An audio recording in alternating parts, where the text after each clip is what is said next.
On August 1st, 2007, during evening rush hour, the I-35W bridge in Minneapolis suddenly collapsed into the Mississippi River. This is a picture of the bridge when it was still standing. What makes this event especially meaningful to me is that earlier that day, my 2-year-old son and I were driving across that exact bridge about 1 hour before it collapsed. At the time, it was a completely normal drive, just from work, daycare, and home. I had no reason to believe that anything was wrong, and that's why this collapse matters. The collapse of the 35W bridge is important to understand because it showed serious problems with how bridges were being checked for safety, and it led to lasting changes in how bridges are inspected in the United States.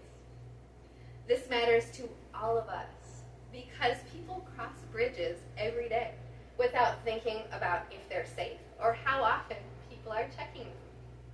Today, I'll explain the 35W bridge collapse by talking about what happened, why the bridge failed, and how this disaster led to changes that made bridges safer.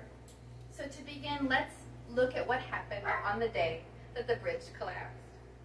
The 35W bridge was an 8-lane steel truss bridge.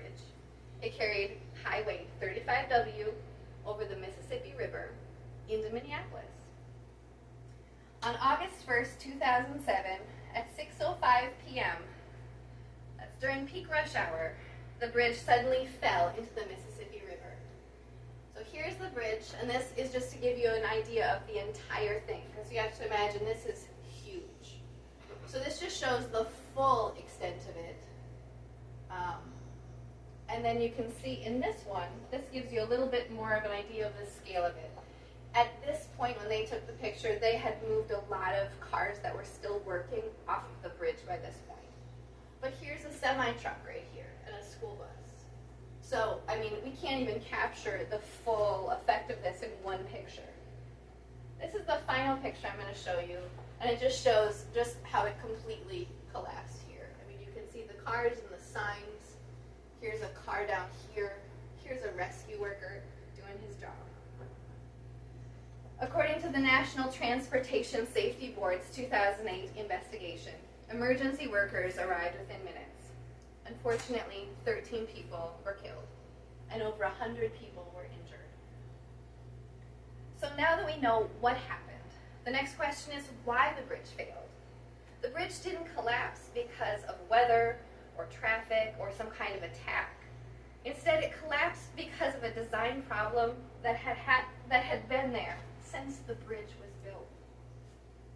According to the National Transportation Safety Board's 2008 investigation report, the bridge failed because steel parts called gusset plates, that you can see right here, were just too thin.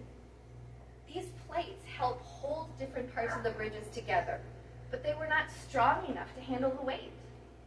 Then you add in time and extra weight and construction work and daily traffic, and that put more pressure on these weak plates.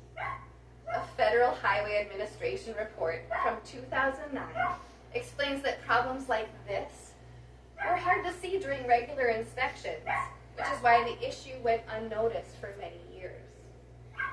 So now that you know why the bridge collapsed, I'll explain what happened afterward and why it mattered.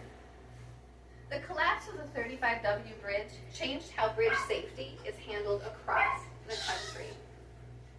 Can you go let Maisie in, please, from that door? After the collapse, the Federal Highway Administration required states in 2009 to check bridges with similar designs more carefully and improve how important parts like gusset plates are inspected. In addition, the American Society of Civil Engineers 2013 report card for America's infrastructure used this collapse as an example of why older bridges needed more funding and better oversight. Because of this, inspections became more detailed, design rules were updated, and people became more aware of bridge safety. In conclusion, the collapse of the 35W bridge shows why bridge safety deserves serious attention by looking at what happened, why the bridge failed, and the changes that followed, it becomes clear that the 35W bridge collapse exposed serious safety problems and led to changes that continue to protect people even today. Today, I explained what happened when the 35W bridge collapsed, why it failed, and how it led to important safety changes. This collapse reminds us that bridges aren't just steel and concrete. These are people's lives. And the safety of bridges that we use every single day